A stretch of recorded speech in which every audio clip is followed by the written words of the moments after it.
প্রতিশোধ নিতে মরিয়া ইরান, সৌদিতে মার্কিন দূতাবাসে হামলা, তেহরানে প্রেসিডেন্ট ভবনে হামলা, বিধ্বস্ত বিপ্লবী গার্ডের কার্যালয়, লেবাননে ভূমি দখল। তেল গ্যাসের বিশ্ববাজারে অস্থিরতা, পর্যাপ্ত মজুদ থাকায় আপাতত দাম বাড়ার শঙ্কা নেই দেশে।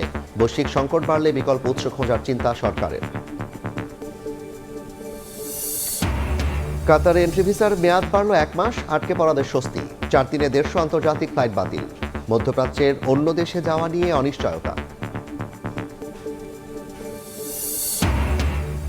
বগুড়া নয়, করাইল থেকে ফ্যামিলি কার্ড বিতরণ শুরু করবেন প্রধানমন্ত্রী। উপনির্বাচনের কারণে স্থান পরিবর্তন। ঢাকার 2 সিটি পরিচালনায় বরাদ্দ চান প্রশাসকরা। এবং জুলাই সনদ বাস্তবায়ন আদেশ ও গণভোট অধ্যাদেশ কেন অবৈধ নয় জানতে চান হাইকোর্ট। সংবিধান সংস্কার পরিষদের শপথের বৈধতা নিয়েও রুল, পাল্টাপাল্টি অভিযোগ।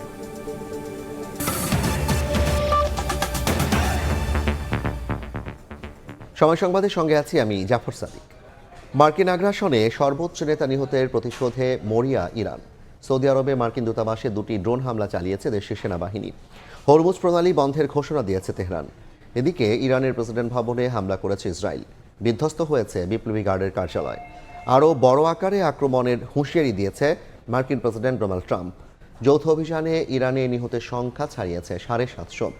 এর মধ্যে দেশটিতে 4.3 মাত্রার ভূমিকম্প অনুভূত হয়েছে।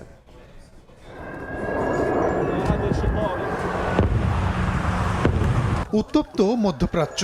যুক্তরাষ্ট্র ও ইসরায়েলের যৌথ হামলায় ইরানের সর্বোচ্চ ধর্মীয় নেতা আয়াতুল্লাহ আলী খামনির হত্যার প্রতিবাদে অঞ্চল জুড়ে আক্রমণ অব্যাহত রেখেছে দেশটির সেনাবাহিনী। মঙ্গলবার ভোরে সৌদি আরবে মার্কিন দূতাবাসে 2টি ড্রোন হামলা চালায় ইরান। এতে ভবনটি ক্ষতিগ্রস্ত হয়েছে বলে জানা গেছে। হামলার মুখে সৌদি আরব ও কুয়েতে দূতাবাস সেবা সাময়িক স্থগিত করেছে যুক্তরাষ্ট্র। কানাডা ও রিয়াদে দূতাবাস সাময়িক স্থগিত করেছে। কাতার, কুয়েত, বাহরাইন, আমিরাতেও মার্কিন ঘাঁটিতে ক্ষেপণাস্ত্র হামলা চালিয়েছে ইরানের সেনারা। দুবাইয়ে অস্ট্রেলিয়ার সেনাদের লক্ষ্য করেও আক্রমণ চালানো হয়েছে। ইরানেও অব্যাহত রয়েছে হামলা। একের পর এক স্থাপনায় আইআরজিসির নিয়ন্ত্রণ কেন্দ্র ধ্বংস করে দেওয়ার দাবি করেছে যুক্তরাষ্ট্র। তেহরানে দফায় দফায় বিস্ফোরণের খবর পাওয়া গেছে। হামলায় বিভিন্ন বেসামরিক স্থাপনা ক্ষয়ক্ষতি হয়েছে। বাড়ছে হতাহতের সংখ্যা। দেশটির স্কুল ও হাসপাতালে হামলা চালানোর তীব্র নিন্দা জানিয়েছেন প্রেসিডেন্ট মাসুদ পেজেশকিয়ান। পশ্চিমাদের আগ্রাসনের মুখে ইরান আত্মসমর্পণ কিংবা নীরব থাকবে না বলে হুঁশিয়ারি দেন তিনি। দেশের পররাষ্ট্রমন্ত্রী আব্বাস আরাকচি জানান, ইরান প্রতিবেশী দেশে আক্রমণ করছে না, শুধু যুক্তরাষ্ট্র ইসরায়েলের বিরুদ্ধে যুদ্ধ করছে। আমরা প্রতিবেশী দেশগুলোর মুখোমুখি নই, সেই সব দেশের ভূখণ্ডে অবস্থানরত মার্কিন বাহিনীর সঙ্গে লড়াই করছি। আমরা একই সঙ্গে মোকাবেলা করছি সেই মার্কিনী ও ইসরায়েলিদের যারা দিনরাত নানান উপায়ে আমাদের উপর হামলা চালাচ্ছে। এদিকে রিয়াদে মার্কিন দূতাবাসে হামলার কঠোর জবাবের হুঁশিয়ারি দিয়েছেন প্রেসিডেন্ট ডোনাল্ড ট্রাম্প। এমনকি ভবিষ্যতে ইরানে স্থল অভিযানের জন্য সেনা পাঠানো হতে পারে বলে জানান ট্রাম্প। সেই সঙ্গে উপসাগরীয় দেশগুলো থেকে মার্কিন নাগরিকদের নিরাপদ স্থানে সরে যাওয়ার নির্দেশ দেওয়া হয়েছে। ইরানের সন্ত্রাসী শাসন ব্যবস্থা মার্কিন জনগণের জন্য যে হুমকি তৈরি করেছে তা ধ্বংস করার জন্য আমরা অভিযান চালিয়ে যাব। আমরা 4 থেকে 5 সপ্তাহের পূর্বাভাস দিয়েছিলাম, তবে এর চেয়ে বেশি লড়াই করে যাওয়ার সক্ষমতা আমাদের আছে। মধ্যপ্রাচ্যের যুদ্ধ অনন্তকাল চলবে না বলে মন্তব্য করেছেন ইসরায়েলের প্রধানমন্ত্রী বিনিয়ামিন নেতানিয়াহু। এদিকে বিশ্বের 20% তেল চলাচলের রুট হরমুজ প্রণালী বন্ধের ঘোষণা দিয়েছে ইসলামী বিপ্লবী গার্ড আইআরজিসি। প্রণালী দিয়ে চলাচল করা সব ধরনের নৌযানে হামলার হুমকি দিয়েছে বাহিনীটি। গত কয়েকদিনে বেশ কয়েকটি জাহাজে হামলার ঘটনা ঘটেছে। রাহানুল রানা, সময় সংবাদ। ইরানে মার্কিন ইসরায়েল হামলার বিষয়ে বিস্তারিত জানাতে স্টুডিওতে আছেন সহকর্মী ওমর ইনান। ইনান, আপনাকে স্বাগত জানাই। ইনান, যুদ্ধ চলছে বেশ কয়েকদিন হয়ে গেল, এই মুহূর্তে কি অবস্থা, কিংবা হরমুজ প্রণালী বন্ধ করার পর তেলের বাজার এখন কি অবস্থায়? একদম, আপনি দেখেছেন যে হরমুজ প্রণালী বন্ধ করার কারণে কিন্তু এরই মধ্যে বিশ্ববাজারে তেলের দাম বেড়ে গেছে। বিশেষ করে আমি যদি ইউরোপের কথা বলি, এলএনজির কারণে কাতার যেহেতু এলএনজি উৎপাদন বন্ধ করে দিয়েছে কাতারে হামলার কারণে, ইউরোপের বাজারে এরই মধ্যে 50% দাম বেড়ে গেছে। আর এই অঞ্চলে প্রভাব পড়তে কিন্তু খুব বেশি সময় লাগবে না, কারণ আপনি জানেন এই অঞ্চলটা আসলে খুব বেশি নির্ভরশীল মূলত যেহেতু হরমুজ প্রণালী হয়েই আসলে তেলগুলো বা জ্বালানিগুলো পরিবাহিত হয়। সবশেষ তথ্যগুলো আমরা দর্শকদের আগে জানিয়ে আসি। কিছুক্ষণ আগে আমরা মূলত খবর পেয়েছি যে ইসরায়েল ইরানের প্রেসিডেন্সিয়াল বাসভবন যে ভবন, প্রেসিডেন্টের কার্যালয় যে ভবন, সেখানে হামলা চালিয়েছে। এর আগে আমরা দেখেছি যে আইআরজিসির যে সেন্ট্রাল কমান্ড, অর্থাৎ যেখান থেকে নিয়ন্ত্রণ করা হয়, সেখানেও হামলা চালানো হয়েছে। তেহরান এবং লেবাননেও মূলত ইসরায়েলের হামলা বেড়েছে। আপনি জানেন যে লেবাননেও কিন্তু একই রকমভাবে হিজবুল্লাহরা প্রতিরোধ করার চেষ্টা করছে ইরানি সমর্থিত যে গোষ্ঠীটি। এবং সৌদি আরবে মার্কিন দূতাবাসে হামলা হয়েছে। আজকে এটি সবচেয়ে বড় ঘটনা ছিল সকাল থেকে। এরপর আমরা দেখেছি সৌদি আরবের যে মার্কিন দূতাবাস, সেটি অস্থায়ীভাবে বন্ধ করে দেওয়া হয়। এমনকি কানাডাও কিন্তু সৌদি আরবে থাকা তাদের যে দূতাবাস, সেটি আপাতত বন্ধ করে দিয়েছে। বাহরাইনে মার্কিন ঘাঁটি গুড়িয়ে দিয়েছে তেহরান, তারাও কিন্তু পাল্টা হামলা করছে। আমরা আরও কিছু তথ্য আছে, সেগুলো দেখে আসতে চাই।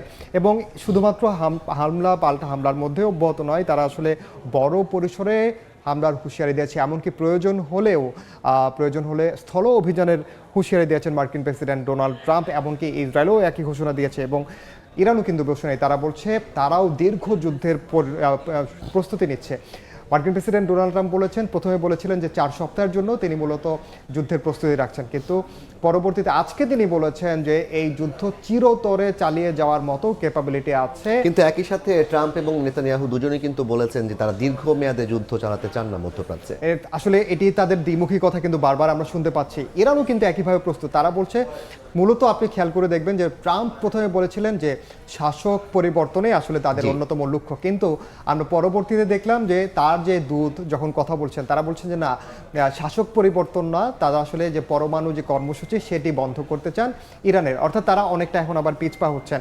কিন্তু ট্রাম্পের যে মূল লক্ষ্য, আসলে ট্রাম্প আসলে কি চান সেটি আসলে বোঝাটা এখন অনেক কষ্টকর হয়ে গেছে। আলোচনার বিষয়ে ট্রাম্প যে প্রস্তাব করেছিল তার প্রেক্ষিতে কোনো অগ্রগতি আছে আসলে কিনা? আলোচনার বিষয়ে এটা ট্রাম্প দাবি করেছেন যে নতুন শাসক আসে, তারা আসলে প্রস্তাব দিয়েছে। আসলে এমন কোনো প্রস্তাব ইরানের যে বর্তমান শাসকরা রয়েছে তাদের মধ্যে কেউ দেয়নি, এবং তারা বলেছে তারা কোনোভাবেই এই মুহূর্তে আসলে আলোচনায় তারা যাবে না, কারণ একসাথে আলোচনা একসাথে হামলা সেটি চলতে পারে না। তবে যদি পরিবেশ সুষ্ঠু থাকে এবং যুক্তরাষ্ট্র যদি কথা দিতে পারে, সেই ক্ষেত্রে আসলে কিন্তু এই পরিস্থিতি আসলে করতে পারে, উত্তরণ হতে পারে যে সংকটটা চলছে। আর বিশ্ববাজারে যে জ্বালানি তেলের দামের কথা বলছিলাম, আমাদেরও কিন্তু একই অবস্থায় রয়েছে, কারণ বাংলাদেশও যেহেতু জ্বালানি তেলের উপর অনেকাংশে নির্ভরশীল। চীনের মতো, চীন আপনি জানেন 70% আসলে জ্বালানি তেল তাদের পরিবাহিত হয়, সেদিক থেকে আমরাও কিন্তু অনেক বেশি নির্ভরশীল। আমাদের আসলে কি অবস্থা সেটিও কিন্তু মানুষ জানতে চায়।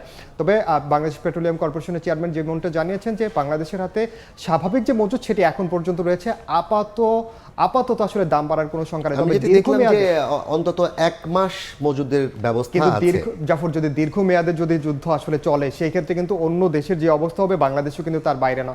কারণ হচ্ছে বাংলাদেশের যে মজুদ সক্ষমতা সেটিও কিন্তু আসলে খুব বেশি ভালো না, সেটিও আসলে আমাদের বুঝতে হবে।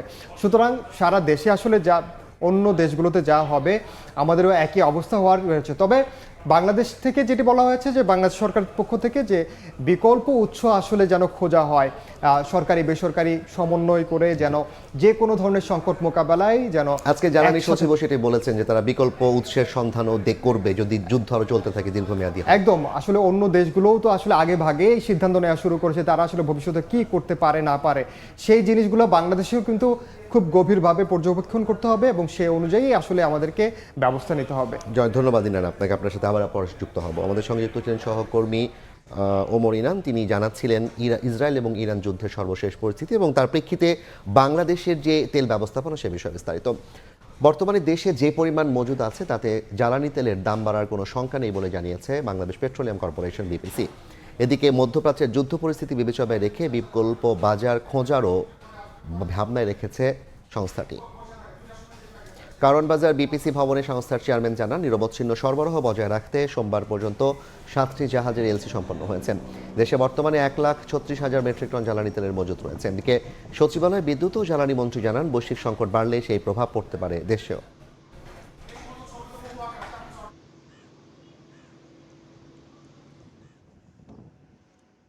মজুদের মধ্যে আপনার ডিজেল হলো 14 দিনের আজকে পর্যন্ত, অকটেন হলো 28 দিনের, পেট্রোল হলো 15 দিন, ফার্নেস অয়েল এটা হলো 93 দিন, 93 ডেজ, আর জেট ফুয়েল এটা হলো আপনার 30 দিন। ফেব্রুয়ারি আমরা বললাম 2টা জাহাজ ডিসচার্জ হচ্ছে এখন আমাদের পোর্টে, খুব দ্রুততম সময়ের মধ্যে এখন ফিরে যাবে। দাম যেহেতু বাড়তেছে, আমাদের আর্থিক সক্ষমতা এখন না, এই ক্ষেত্রে তো আর্থিকের বিষয় এখনো আসছে না, পরবর্তীতে হয়তো এটা আসবে। যুদ্ধকালীন সমস্যা তো আছেই, আমাদের যতখানি চেষ্টা করা দরকার সব করবো আমরা। মার্চে কোনো চিন্তা নেই, পরের মাসেও মানে কাজ করছি আমরা। মধ্যপ্রাচ্যে যুদ্ধ পরিস্থিতিতে 4 দিনে বাতিল হয়েছে 150 ফ্লাইট। কয়েকটি দেশের বিমানবন্দর বন্ধ থাকায় এই সংখ্যা আরও বাড়বে বলে জানিয়েছে সিভিল এভিয়েশন। এ অবস্থায় এন্ট্রি ভিসার মেয়াদ 1 মাস বাড়িয়েছে কাতার সরকার। এতে আটকে পড়াদের মাঝে কিছুটা স্বস্তি ফিরেছে। ইরানে যুক্তরাষ্ট্র ইসরায়েলের হামলার জেরে অগ্নিগর্ভ মধ্যপ্রাচ্য। তেহরানের পাল্টা আক্রমণে জ্বলছে উপসাগরীয় দেশে একের পর এক মার্কিন ঘাঁটি। সংঘাতের প্রভাব পড়ছে এভিয়েশন খাতেও। নিরাপত্তাহীনতায় বাতিল হচ্ছে শত শত ফ্লাইট, ভোগান্তিতে বিভিন্ন দেশের কোটি যাত্রী। 28 ফেব্রুয়ারি থেকে সংঘাতের কারণে এখন পর্যন্ত কাতার, আবুধাবি, দুবাই, শারজাহ ও কুয়েত এয়ারপোর্টের কার্যক্রম পুরোপুরি বন্ধ। মঙ্গলবার বাংলাদেশ থেকে বাতিল হয়েছে 40টির মতো আন্তর্জাতিক ফ্লাইট। নতুন শিডিউল দিয়েও শেষ মুহূর্তে বিলম্বিত হচ্ছে যাত্রা। আজকে ছুটি শেষ, আজকে না গেলে আর যাওয়া যেত না, ছুটি বাড়ায় নতুন করে পরে যাইতে হবে। এখনো স্পেস খালি আসতেছে, এখনো পেন্ডিং হয়তো বা, আসলে জানি না এখন কি ভিতর থেকে বলতেছে ক্যান্সেল, এখন স্ক্রিন এখন আসে না, এখন জানি না আসলে কি হবে। এয়ারপোর্ট বন্ধ দেশগুলোতে ফ্লাইট পরিচালনাকারী অনেক এয়ারলাইন্স প্রতিদিনই আপডেট জানিয়ে নোটিশ দিয়ে যাচ্ছে। একই সঙ্গে যাত্রীদের সমন্বয় করছে দেশীয় এয়ারলাইন্সগুলো। আজকে আমাদেরকে টাইম দিচ্ছে যে 5টা বাজে আমাদের ফ্লাইট, এখন আসি দেখতেছি যে আপনার এই যে 14টা 25 ফ্লাইট ক্যান্সেল নামবে। 5 তারিখ পর্যন্ত ফ্লাইট ক্যান্সেল। পুনরায় ফ্লাইট চালু হওয়ার পরে আপনি এখানে আসলে আমরা পুনরায় আপনাকে টিকিটটা নতুন করে শিডিউল সেট করে দিব। উদ্ভূত পরিস্থিতিতে এন্ট্রি ভিসার মেয়াদ 1 মাস বাড়িয়েছে কাতার সরকার। এতে আটকে পড়াদের মাঝে কিছুটা স্বস্তি ফিরেছে। তবে মধ্যপ্রাচ্যের অন্য দেশে যাওয়া নিয়ে অনিশ্চয়তা কাটেনি। সিভিল এভিয়েশন জানিয়েছে 4 দিনে 150টির মতো ফ্লাইট বাতিল হয়েছে। পরিস্থিতি স্বাভাবিক না হলে প্রতিদিনই এই সংখ্যা বাড়বে বলেও জানায় কর্তৃপক্ষ। কাজল আব্দুল্লাহ, সময় সংবাদ, ঢাকা। জাতিসংঘ সাধারণ পরিষদের 81তম অধিবেশনে সভাপতি পদে নির্বাচনে বাংলাদেশকে সমর্থন দিয়েছে আলজেরিয়া। সমর্থনের বিষয়টি গুরুত্বের সঙ্গে বিবেচনা করছে যুক্তরাজ্য। বর্তমান সরকারকে সর্বোচ্চ সহযোগিতা দেওয়ার আশ্বাস দিয়েছে ভারত ও যুক্তরাষ্ট্র। এছাড়া পুলিশ পুনর্গঠনে জাপানের সহযোগিতা চেয়েছেন স্বরাষ্ট্রমন্ত্রী। বিভিন্ন মন্ত্রী প্রতিমন্ত্রীর সঙ্গে সৌজন্য সাক্ষাৎ করেন দেশগুলোর কূটনীতিকরা। নতুন সরকারের মন্ত্রীদের সঙ্গে সৌজন্য সাক্ষাতে ব্যস্ত বিভিন্ন দেশের রাষ্ট্রদূতরা। মঙ্গলবার পররাষ্ট্রমন্ত্রী ডক্টর খলিলুর রহমানের সঙ্গে সৌজন্য সাক্ষাৎ করেন British high commissioner Sarah Cook. 2026-27 মেয়াদে জাতিসংঘের 81তম অধিবেশনের সভাপতিত্বে বাংলাদেশের প্রার্থিতার প্রতি সমর্থন কামনা করেন খলিলুর রহমান। হাই কমিশনার ঢাকার প্রার্থিতাকে যথাযথ গুরুত্ব সহকারে বিবেচনা করার আশ্বাস দেন। এর আগে সারা কুক পররাষ্ট্র প্রতিমন্ত্রী শামা ওবায়দ ইসলামের সঙ্গেও সৌজন্য সাক্ষাৎ করেন। We discussed strengthening cooperation across a whole range of different areas in support of our shared priorities, including economic growth, migration, security, climate change and also the Rohingya. এদিকে জাতিসংঘ সাধারণ পরিষদের সভাপতি পদে প্রার্থী হিসেবে পররাষ্ট্রমন্ত্রী ডক্টর খলিলুর রহমানকে সমর্থন জানিয়েছে আলজেরিয়া। মঙ্গলবার তেজগাঁওয়ে প্রধানমন্ত্রীর কার্যালয়ে প্রধানমন্ত্রীর পররাষ্ট্র উপদেষ্টা হুমায়ুন কবিরের সঙ্গে সৌজন্য সাক্ষাৎ করে সমর্থনের কথা জানান দেশটির রাষ্ট্রদূত আবদেল ওয়াহাব সাইদানি। এদিকে মঙ্গলবার দুপুরে সচিবালয়ে স্থানীয় সরকার মন্ত্রী মির্জা ফখরুল ইসলাম আলমগীর এবং মুক্তিযুদ্ধ বিষয়ক মন্ত্রী হাফিজউদ্দিন আহমেদের সঙ্গে সৌজন্য সাক্ষাৎ করেন ঢাকায় নিযুক্ত ভারতীয় হাই কমিশনার প্রণয় ভার্মা। পরে গণমাধ্যমে জানান স্থানীয় সরকার ও পারস্পরিক সম্পর্ক উন্নয়ন এবং সহযোগিতায় ঢাকা দিল্লি একসঙ্গে কাজ করবে। We are now looking at close engagement between our two governments, and that we look forward to working together to advance our people-centric cooperation in all domains. সকালে সচিবালয়ে স্বরাষ্ট্রমন্ত্রী সালাউদ্দিন আহমেদের সঙ্গে সাক্ষাৎ করেন ঢাকায় নিযুক্ত জাপানের রাষ্ট্রদূত সাইদা সিনইচি। এ সময় পুলিশ পুনর্গঠনে জাপানের সহযোগিতা চান স্বরাষ্ট্রমন্ত্রী। অবকাঠামোগত উন্নয়নে জাপানের অব্যাহত সহযোগিতার আশ্বাস দিয়ে বাংলাদেশে অবস্থানরত জাপানি নাগরিকদের নিরাপত্তা বাড়ানোর অনুরোধ জানান রাষ্ট্রদূত। একই দিন সচিবালয়ে আইনমন্ত্রী মোহাম্মদ আসাদুজ্জামান আসাদ, বেসামরিক বিমান পরিবহন ও পর্যটন মন্ত্রী আফরোজা খানম রিতা এবং প্রতিমন্ত্রী এম রশিদুজ্জামান মিল্লাত এবং কৃষি, মৎস্য ও প্রাণী সম্পদ মন্ত্রীর সঙ্গে সৌজন্য সাক্ষাৎ করেন মার্কিন রাষ্ট্রদূত ব্রেন টি ক্রিস্টেনসেন। এ সময় ঢাকা ওয়াশিংটন দ্বিপাক্ষিক সম্পর্ক আরও জোরদার ও সরকারকে সর্বোচ্চ সহযোগিতার আশ্বাস দেন মার্কিন রাষ্ট্রদূত। শাতিলা শারমিন, সময় সংবাদ, ঢাকা। ঢাকা ওয়াশিংটনের কৌশলগত সম্পর্ক আরও জোরদারের লক্ষ্যে রাতে ঢাকায় আসছেন যুক্তরাষ্ট্রের দক্ষিণ ও মধ্য এশিয়া বিষয়ক সহকারী পররাষ্ট্রমন্ত্রী এস পল কাপুর। 2 দিনের সফরে বুধবার পররাষ্ট্রমন্ত্রী সহ সরকারের জ্যেষ্ঠ মন্ত্রীদের সঙ্গে বৈঠক করবেন তিনি। বৈঠকগুলোতে দ্বিপাক্ষিক বাণিজ্য ও বিনিয়োগ সম্প্রসারণ, নিরাপত্তা সহযোগিতা বৃদ্ধি এবং ইন্দো প্যাসিফিক অঞ্চলে পারস্পরিক স্বার্থ এগিয়ে নিতে আলোচনা হতে পারে বলে জানানো হয় মার্কিন দূতাবাসের বিজ্ঞপ্তিতে।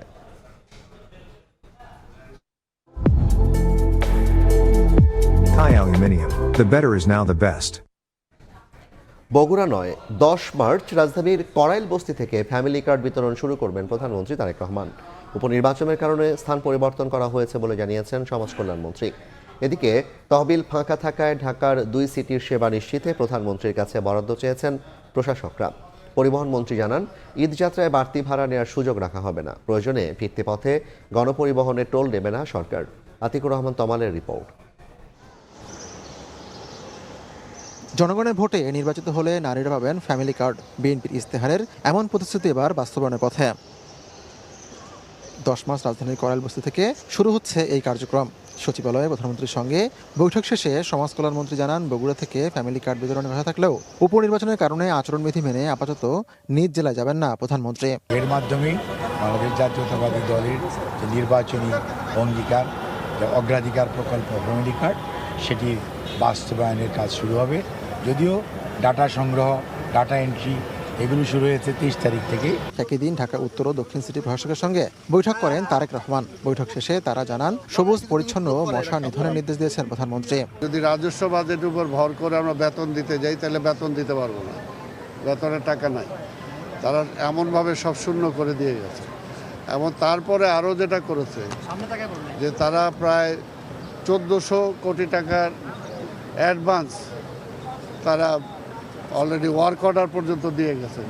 সেই টাকাটা কোত্থেকে আসবে সেটা তারা চিন্তা করেন। এই যে খাল খননের যে কর্মসূচিটা, সেটা আমাদের পার্টির ম্যানিফেস্টোতে আছে এবং এই খাল খনন না করলে সামনে যে ডেঙ্গুর যে আবির্ভাব ঘটবে সেটা আমাদেরকে বিপদগ্রস্ত হতে হবে।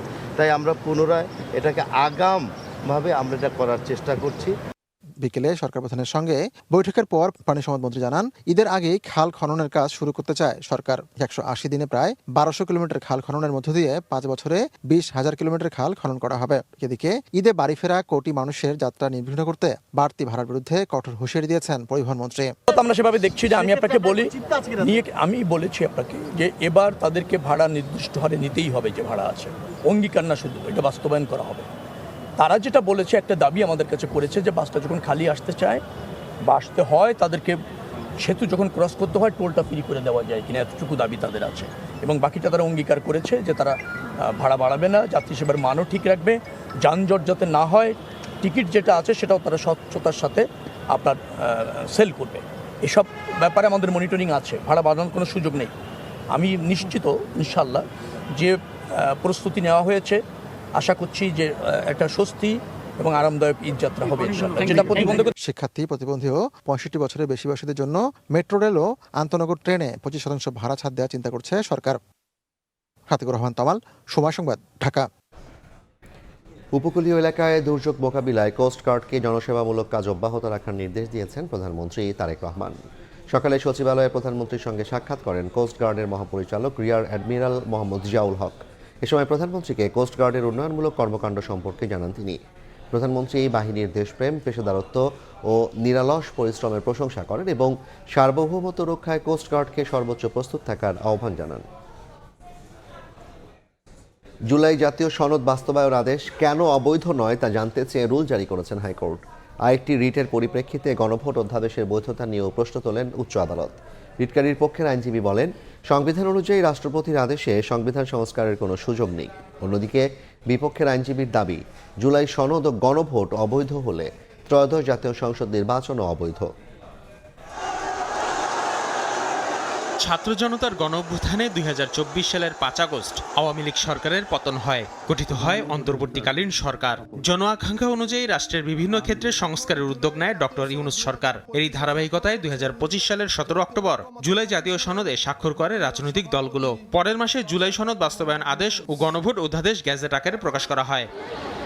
12 ফেব্রুয়ারি অনুষ্ঠিত হয় জাতীয় নির্বাচন ও গণভোট। নির্বাচনে 2/3 সংখ্যাগরিষ্ঠতা পায় বিএনপি, আর গণভোটে হ্যাঁ জয়যুক্ত হয়। বিরোধী দলীয় আসন পায় জামায়াত নেতৃত্বাধীন 11 দলীয় জোট। জোটটির এমপিরা জুলাই সনদ মেনে সংসদ সদস্য ও সংবিধান সংস্কার পরিষদে শপথ নেয়, আর বিএনপি এবং স্বতন্ত্র সংসদ সদস্যরা শুধু এমপি হিসেবে শপথ নেন। বিএনপির পক্ষ থেকে বলা হয়, সংবিধান সংস্কার পরিষদে শপথ নেওয়ার বিষয়টি সংবিধানে নেই। এ নিয়েই শুরু হয় আইনি বিতর্ক, যা গড়ায় উচ্চ আদালতে।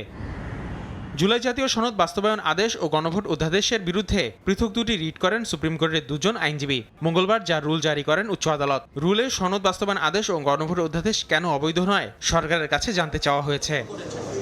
এর আগে সোমবার শুনানিতে রিটের পক্ষের আইনজীবীরা বলেন, সংবিধান অনুযায়ী রাষ্ট্রপতির আদেশে সংবিধান সংস্কারের কোনো সুযোগ নেই। রাষ্ট্রপতি এমন কোনো অর্ডিন্যান্স করতে পারবে না যে বিষয়বস্তু আমাদের সংবিধানে নাই। আমাদের বর্তমান সংবিধানে গণভোটের কোনো বিধান নাই। আমরা পর্যাপ্ত সংস্কার চাই, কিন্তু সেটি হতে হবে বৈধ আইনি কাঠামোর মধ্যে, নাহলে সবই ভেস্তে যাবে। জুলাই জাতীয় সনদ ও গণভোট নিয়ে প্রশ্ন উঠলে ত্রয়োদশ জাতীয় সংসদ নির্বাচন নিয়ে কেন প্রশ্ন উঠবে না, এমন মন্তব্য করেন রিটের বিপক্ষের আইনজীবীরা। বলেন, বিএনপি জুলাই জাতীয় সনদে স্বাক্ষর করলেও সরকারে এসে দ্বিচারিতা করছে। একদিকে বলছেন ডেপুটি স্পিকার দেওয়া হবে, নাম দেন, আর একদিকে ইনডাইরেক্ট রিট পিটিশন দায়ের করে সংস্কার প্রস্তাবকে আদালতের সাবজেক্ট ম্যাটার বানাচ্ছেন। এটার নাম হলো দ্বিচারিতা। সংস্কার প্রস্তাব যদি বেআইনি হয়, ইলেকশন কমিশন কর্তৃক আয়োজিত জাতীয় নির্বাচনের বৈধতা নিয়েও প্রশ্ন উত্থাপিত হবে। মন্ত্রিপরিষদ সচিব, প্রধানমন্ত্রীর মুখ্য সচিব, আইন সচিব, প্রধান নির্বাচন কমিশনার সহ সংশ্লিষ্টদের 4 সপ্তাহের মধ্যে রুলের জবাব দেওয়ার নির্দেশ দিয়েছেন উচ্চ আদালত। আসিফ মোহাম্মদ সিয়াম, সময় সংবাদ, ঢাকা। কোনো চাপে নয়, স্বেচ্ছায় পদ থেকে সরে যাওয়ার কথা জানালেন দুদক চেয়ারম্যান ও 2 কমিশনার। মন্ত্রিপরিষদ সচিবের কাছে পদত্যাগপত্র জমা দেন তারা। গত কয়েকদিন ধরেই দুর্নীতি দমন কমিশনের চেয়ারম্যান ডক্টর আব্দুল মমিনের নেতৃত্বাধীন বর্তমান কমিশনের পদত্যাগের গুঞ্জন চলছিল। সব জল্পনা কল্পনার অবসান ঘটিয়ে মঙ্গলবার দুপুরে সচিবালয়ে মন্ত্রিপরিষদ সচিবের সঙ্গে দেখা করতে যান চেয়ারম্যান ও কমিশনাররা। মন্ত্রিপরিষদ বিভাগে পদত্যাগপত্র জমা দিয়ে সেগুনবাগিচায় দুদক কার্যালয়ে ফিরে আসেন দুদক কর্মকর্তারা। পরে গণমাধ্যমের মুখোমুখি হন বিদায়ী চেয়ারম্যান, জানান কোনো চাপে নয়, নতুন সরকারের প্রত্যাশা পূরণে পদত্যাগ করেছেন। আমাদের পদত্যাগের বিশেষ কোনো কারণ নেই। আমরা অনুভব করেছি যে এই পরিবর্তনের পর নির্বাচিত যে সরকার, সেই সরকারেরও প্রত্যাশা রয়েছে। সরকার তার সেই প্রত্যাশা মিট আপ করার জন্য নিশ্চয়ই আমাদের চেয়ে অধিকতর যোগ্য কমিশন এখানে স্থাপন করবেন, এবং তাতে দুর্নীতি দমন কমিশন যেমন ভালো হবে, রাষ্ট্রেরও আমি বিশ্বাস করি উপকার হবে। দায়িত্বে থাকা অবস্থায় শেখ হাসিনা পরিবার সহ আওয়ামী লীগের অন্তত 2 শতাধিক সাবেক মন্ত্রী, এমপি, আমলা ও ব্যবসায়ীর বিরুদ্ধে মামলা করেছিল দুদকের এই কমিশন। তবে অভিযোগ রয়েছে, হাসিনা আমলের ব্যাংক লুট, অর্থ পাচার কিংবা মেগা প্রকল্পের বড় বড় দুর্নীতির অনুসন্ধানে আশানুরূপ অগ্রগতি দেখাতে পারেনি। যদিও বিদায় বেলায় নিজেদের সফল দাবি করেন চেয়ারম্যান। আমরা এই সময়টা আমাদের সাধ্যমতো দায়িত্ব পালনের চেষ্টা করেছি, এবং তার অন্যতম প্রধান সাক্ষী আপনারা নিজেরাই। আমরা আপনাদের পরিপূর্ণ সহযোগিতা পেয়েছি। ছাত্র জনতার গণ অভ্যুত্থানের পর সাবেক মঈনুদ্দিন আবদুল্লাহর কমিশনের পদত্যাগের প্রেক্ষিতে 2024 সালের ডিসেম্বরে দায়িত্ব নিয়েছিল মমিন কমিশন। তাসলিম তৌহিদ, সময় সংবাদ, ঢাকা। দলীয় নাকি সাধারণ প্রতীকে স্থানীয় নির্বাচন হবে সে বিষয়ে সংসদের প্রথম অধিবেশনে চূড়ান্ত সিদ্ধান্তের পরই সিটি নির্বাচন হবে বলে জানিয়েছেন এলজিআরডি প্রতিমন্ত্রী মীর শাহ আলম। সিলেটে এক অনুষ্ঠানে অংশ নিয়ে তিনি একথা বলেন। অন্তর্বর্তীকালীন সরকার একটি অধ্যাদেশ জারি করে ইউনিয়ন পরিষদ, উপজেলা পরিষদ, পৌরসভা, জেলা পরিষদ এবং সিটি কর্পোরেশনের নির্বাচনগুলোতে দলীয় বা জাতীয় প্রতীক ব্যবহার না হয়, সাধারণ প্রতীকে নির্বাচন হয়, এই ব্যাপারে একটা অধ্যাদেশ তারা জারি করেছেন। সকল অধ্যাদেশগুলি আগামী 12 তারিখে ত্রয়োদশ জাতীয় সংসদের প্রথম অধিবেশনে উপস্থাপন হবে। পার্লামেন্ট কোন অধ্যাদেশগুলো গ্রহণ করবে বা কোনটি করবেন না, এটা ওই দিন সিদ্ধান্ত হবে। চট্টগ্রামে 12.5 কোটি টাকা ব্যয়ে 3টি প্রকল্পের নির্মাণ কাজের উদ্বোধন হয়েছে। সকালে প্রকল্পগুলো উদ্বোধন করেন city mayor doctor Shahadat Hossain. এর মধ্যে রয়েছে সড়ক প্রশস্তকরণ, ফুটপাত ও ফুট ওভারব্রিজের নির্মাণ কাজ।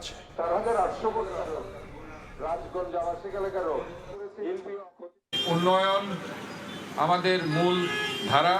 আমরা চট্টগ্রাম সিটিকে একটি চমৎকার মেগা সিটিতে পরিণত করার লক্ষ্য নিয়ে, clean, green, healthy, safe, smart সিটির লক্ষ্য নিয়ে আমরা কাজ করেছি। এই শহরটাকে এমন জায়গায় নিয়ে আসার জন্য আমরা চেষ্টা করেছি যেটা একটু জলাবদ্ধতা মুক্ত, একটি পরিষ্কার এবং গ্রিন স্মার্ট সিটি।